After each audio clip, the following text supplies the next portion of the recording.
দারুল উলুম চরমহল্লা আশা হাসর মাদ্রাসা একটি ধর্মীয় শিক্ষা প্রতিষ্ঠান। এটি অবস্থিত চাতক থানার চরমহল্লা ইউনিয়নের আশার হাসর গ্রামে। রমজানের এই পবিত্র মাসে এখানকার শিক্ষার্থীদের জন্য আয়োজিত হয় এক আনন্দময় ও বরকতময় ইফতার মাহফিল। ধনী গরিব শিশু বৃদ্ধ সবাই একসঙ্গে মিলিত হন এই পবিত্র মুহূর্তে।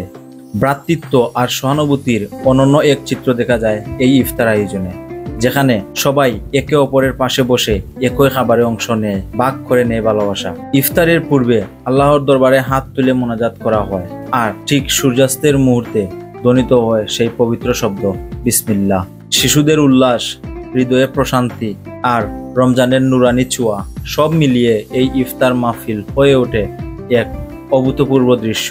এটি শুধু একটি ইফতার মাহফিল নয়, বরং ভালোবাসা ও ঐক্যের এক অনন্য বার্তা। আল্লাহ আমাদের সকলকে রমজানের বরকত দান করুন, আমিন।